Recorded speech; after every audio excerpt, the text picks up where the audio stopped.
remind people again of the front pages when they got engaged and when they got married, which we've got here, I think. This is a montage. You could not get a bigger collection of more ecstatic front pages welcoming the first biracial woman to the royal family. I remember covering the wedding.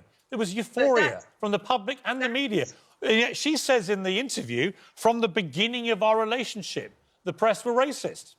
But the point that I think she was making was that headline that said straight out of Compton. Now, that might not mean anything to other people, but to a black person, Shaka, you'd understand this, it is very painful. It's saying you're ghetto, that you're rough.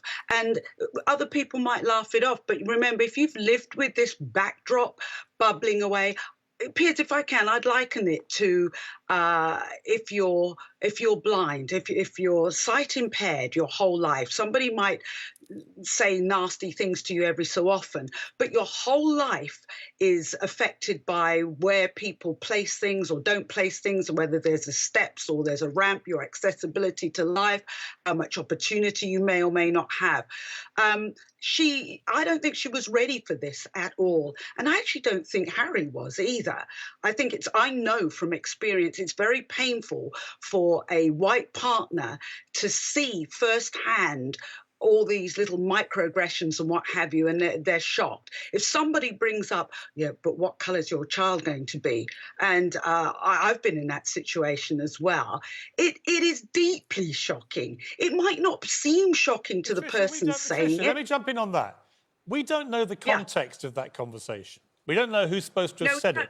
Can I put to you just a scenario that may have happened? And I wonder whether you find this, you would automatically think this is offensive and racist. If you have two parents, one's white and one's black, as in Meghan's case, and she's pregnant and going to have a baby, is it racist and offensive for a family member to say, oh, what colour might the baby be? I mean, I would imagine in most families that might be a question they think and they might ask, but not in a racist or derogatory manner. Now, tell me if I'm wrong. Piers, why does it matter what colour a child is? As long as the child is healthy. It's just it might just be curiosity, Trisha. In other words, it may not have been a malevolent thing to say. Piers, here's another curious thing. People are often, when I've got my hair natural, people are curious about what my hair feels like. Yeah. So they'll come up behind me while I'm doing something and run their filthy hands through my hair. It's only curiosity. They might make comment about my feet or talk about me in front of me. It's only curiosity. So any context that conversation may... We don't know who the conversation was with or the context, but what you're saying is any context in which that kind of conversation happened is automatically racist.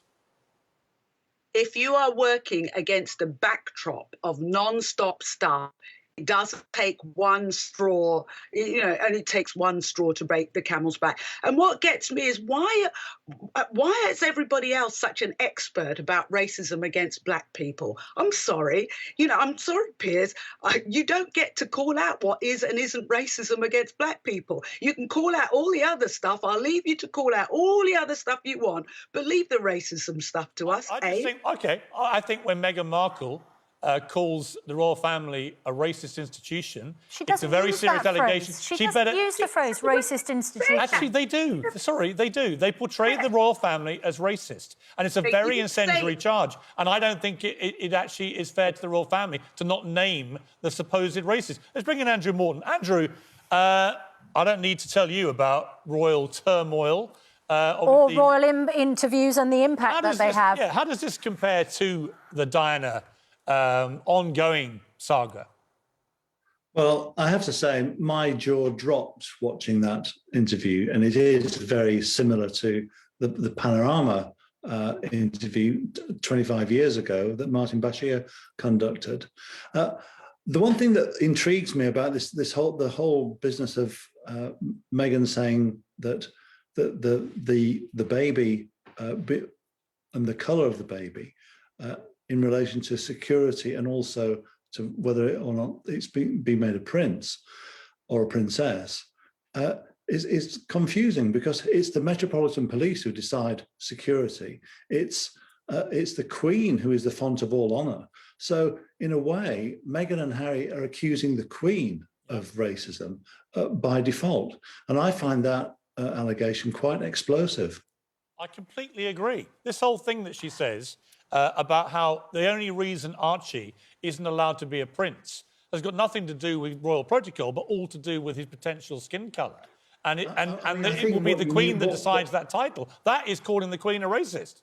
Yeah, the next stage, I think, there's got to be that the Metropolitan Police will have to give a reason why Archie wasn't going to be given security. Well, I think that is again another serious issue that the whole royal family has to deal with, because I feel like, why would they not have security when Prince Harry was still at risk? And as Meghan and Harry both say, they had death threats against them. I'm not sure how people can understand that security was taken away from them. Because they quit royal duty, they quit the country. Were still the same they didn't want to do the hard yards on a wet Wednesday in Stoke at an old people's home. They wanted to live in California in luxury and make hundreds of millions out of Netflix. They can pay for their own security. Chaka Khan, this whole issue of... Never mind me. Never mind me.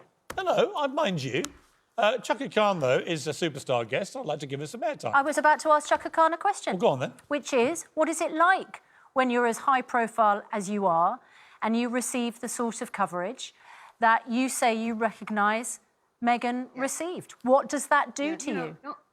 Right. Well, yeah. No one can no one can talk about what's going on in her mind and heart unless you're standing in her shoes. And that's where it gets really tricky. We're talking about racism here.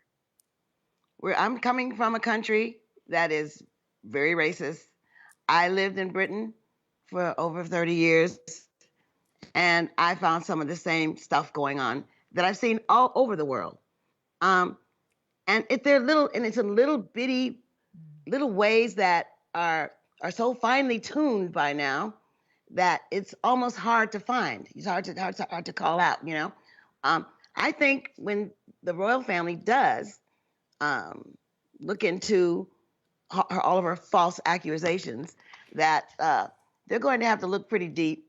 And I'm only praying, as an American, I'm not a Britisher, but I'm only hoping and praying that they will look into what she is alleging and make it to rights. Well, I think that's important. It's also important we look into the ongoing allegations about Meghan Markle bullying people, which she's so keen to dismiss, but would actually, from my information, are actually quite serious. Andrew Morton, what would Diana make of this, do you think? I mean, she would not, surely, be enjoying any of this. No. Well, I think the irony is she would be enjoying it. It's almost like Diana's getting her revenge from beyond the grave. I mean, remember, she was the trailblazer in this. She put the boot into Prince Charles 20-odd years ago. She talked about wanting to be the queen of people's hearts, and which prompted the Queen herself to get involved in their divorce. She wouldn't want William and Harry at war. They don't talk at the moment. I know for a fact they're not talking. No, there's no question at all that she would want William and Harry to reconcile. But remember, she was actually thinking of moving to Malibu. Yeah. She was going to buy Julie Andrews' house. So she could have been with, and also Oprah was going to interview her, and then Martin Bashir. There are so many echoes. Before we let you go, Roy and Nicholas, you're a royal correspondent. You're very plugged in. You've got great sources. Just tell us about these two weddings, because Meghan and Harry say that the big multi-million-pound wedding, well, it seems to have been a fake. They were already married before that ceremony took place. Do you know what happened? Which one was the real wedding? Susanna, that was absolute news to me, I have to say. And I think that is one of the points in the interview that I think the public are going to have really interesting reactions for, because we very much felt, and, you know, the royal press that were covering it, the British public was so behind that amazing day that was their wedding. That was the royal wedding. And that we suddenly were told that wasn't actually the royal wedding. The royal wedding was 3 days earlier in the back garden at Kensington Palace. It's quite a revelation.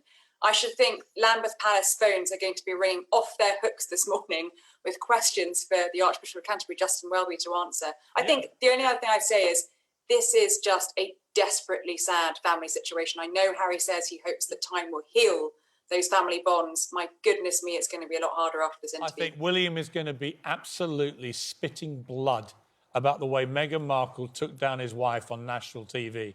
I think he's going to be seething at the betrayal.